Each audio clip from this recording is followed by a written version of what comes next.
Good evening, everyone, and welcome to What Does the Bible Really Say? Global Bible Reading with Angel and Joseph BRACCO. Today is March 11th, 2024.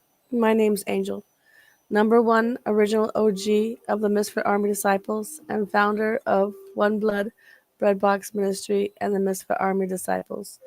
Our mission statement is to seek and save the lost, protect the weak, and those who are unable to protect themselves, and plant seeds by spreading the gospel of Jesus Christ. This is What Does the Bible Really Say? Global Bible Reading. We are currently on part 136. We are in the book of 2 Samuel, which is the second part of the book of Samuel. It's the same book, second part.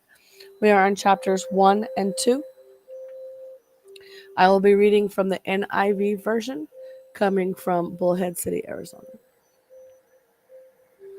2 Samuel chapter 1 and 2. David hears of Saul's death. After the death of Saul, David returned from striking down the Amalekites and stayed in Ziklag. 2 days, on the third day, a man arrived from Saul's camp with his clothes torn and dust on his head. When he came to David, he fell to the ground to pay him honor. "Where have you come from?" David asked him. He answered, "I have escaped from the Israelite camp." "What happened?" David asked. "Tell me." "The men fled from the battle," he replied. "Many of them fell and died, and Saul and his son Jonathan are dead." Then David said to the young man who brought him the report, "How do you know that Saul and his son Jonathan are dead?" "I happened to be on Mount Gilboa," the young man said, "and there was Saul, leaning on his spear, with the chariots and their drivers in hot pursuit. When he turned around and saw me, he called out to me, and I said, 'What can I do?' He asked me, 'Who are you?' 'An Amalekite,' I answered. Then he said to me, 'Stand here by me and kill me. I'm in the throes of death, but I'm still alive.' So I stood beside him and killed him, because I knew that after he had fallen, he could not survive. And I took the crown that was on his head and the band on his arm, and have brought them here to my Lord." Then David and all the men with him took hold of their clothes and tore them. They mourned and wept and fasted until evening for Saul and his son Jonathan, and for the army of the Lord, and for the nation of Israel, because they have fallen by the sword.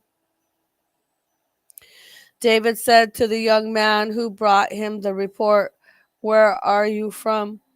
"I am the son of a foreigner, an Amalekite," he answered. David asked him, "Why weren't you afraid to lift your hand to destroy the Lord's anointed?" Then David called one of his men and said, "Go strike him down." So he struck him down, and he died. For David said to him, "Your blood be on your own head. Your own mouth testified against you when you said, 'I killed the Lord's anointed.'" David's lament for Saul and Jonathan. David took up his lament concerning Saul and his son Jonathan, and he ordered that the people of Judah be taught this lament of the bow. It is written in the book of Jasher. "A gazelle lies slain on your heights, Israel. How the mighty have fallen. Tell it not in Gath, proclaim it not in the streets of Ashkelon, lest the daughters of the Philistines be glad, lest the daughters of the uncircumcised rejoice. Mountains of Gilboa, may you have neither dew nor rain. May no showers fall on your terrace fields, for there the shields of mighty has despised, the shield of Saul no longer rubbed with oil. From the blood of the slain, from the flesh of the mighty, The bow of Jonathan did not turn back. The sword of Saul did not return unsatisfied. Saul and Jonathan, in life, they were loved and admired, and in death they were not parted. They were swifter than eagles, they were stronger than lions. Daughters of Israel, weep for Saul, who clothed you in scarlet and finery, who adorned your garments with ornaments of gold. How the mighty have fallen in battle. Jonathan lies slain on your heights. I grieve for you, Jonathan, my brother. You were very dear to me. Your love for me was wonderful, more wonderful than that of women. How the mighty have fallen. The weapons of war have perished. David anointed king over Judah. In the course of time, David inquired of the Lord, shall I go up to one of the towns of Judah? He asked. The Lord said, go up. David asked, where shall I go? To Hebron, the Lord answered. So David went up there with his two wives, Ahinoam of Jezreel, and Abigail, the widow of Nabal of Carmel. David also took the men who were with him, each with his family, and they settled in Hebron and its towns. Then the men of Judah came to Hebron, and there they anointed David king over the tribe of Judah. When David was told that it was the men from Jabesh Gilead who had buried Saul, he sent messengers to them to say to them, the Lord bless you for showing this kindness to Saul, your master, by burying him. May the Lord now show you kindness and faithfulness, and I too will show you the same favor because you have done this. Now then, be strong and brave, for Saul your master is dead, and the people of Judah have anointed me king over them. War between the houses of David and Saul. Meanwhile, Abner, son of Ner, the commander of Saul's army, and had taken Ishbosheth, son of Saul, and brought him over to Mahanaim. He made him king over Gilead, Asherai, and Jezreel, and over Ephraim, Benjamin, and all Israel. Ishbosheth, son of Saul, was 40 years old when he became king over Israel, and he reigned 2 years. The tribe of Judah, however, remained loyal to David. The length of time David was king in Hebron over Judah was 7 years and 6 months. Abner, son of Ner, together with the men of Ishbosheth, son of Saul, left Mahanaim and went to Gibeon. Joab, son of Zeruiah, and David's men went out and met them at the pool of Gibeon. One group sat down on one side of the pool, and one group on the other side. Then Abner said to Joab, let's have some of the young men get up and fight hand to hand in front of us.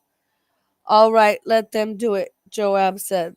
So they stood up and were counted off, 12 men for Benjamin and Ishbosheth, son of Saul, and 12 for David.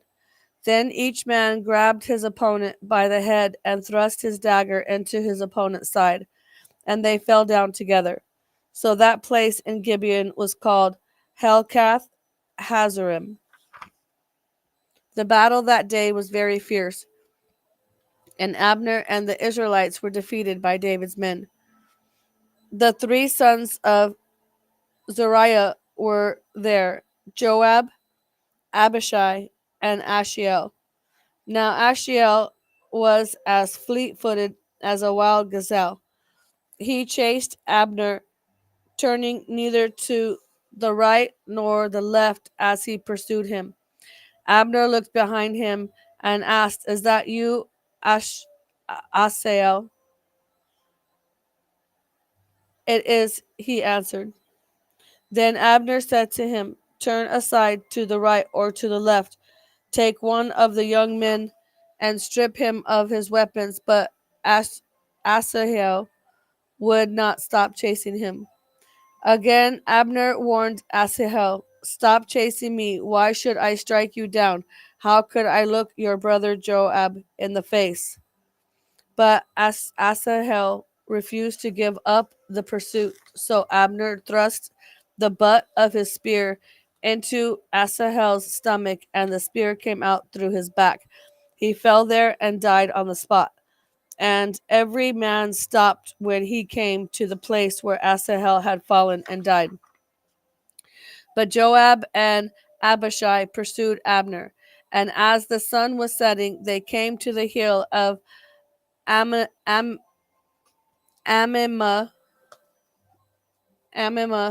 near Giah, on the way to the wasteland of Gibeon. Then the men of Benjamin rallied behind Abner. They formed themselves into a group and took their stand on top of a hill. Abner called out to Joab, "Must the sword devour forever? Don't you realize that this will end in bitterness? How long before you order your men to stop pursuing their fellow Israelites?" Joab answered, "As surely as God lives, if you had not spoken, the men would have continued pursuing them until morning." So Joab blew the trumpet, and all the troops came to a halt. They no longer pursued Israel, nor did they fight anymore. All that night Abner and his men marched through the Arabah. They crossed the Jordan, continued through the morning hours, and came to Mahanaim. Then Joab stopped pursuing Abner and assembled the whole army. Besides Asahel, 19 of David's men were found missing. But David's men had killed 360 Benjamites who were with Abner. They took Asahel and buried him in his father's tomb at Bethlehem. Then Joab and his men marched all night and arrived at Hebron by daybreak. 2 Samuel chapters 3 and 4 to be continued. To be continued, what does the Bible really say? This was What Does the Bible Really Say Global Bible Reading with Angel and Joseph BRACCO. This was part 136, 2 Samuel chapter 1 and 2. And that's all I got. Peace out, yo. Angel Tsunami out.